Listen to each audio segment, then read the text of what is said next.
God, the everlasting Father, the Prince of Peace.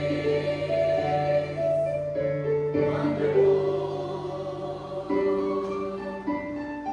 Counselor, the Prince of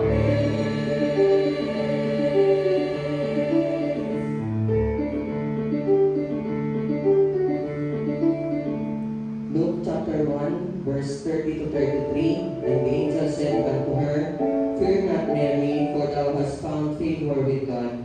And behold, thou shalt conceive in thy womb, and bring forth a son, and shalt call his name Jesus. He shall be great, and shall be called the Son of the Highest. And the Lord God shall give unto him the throne of his father David. And he shall reign over the house of Jacob forever,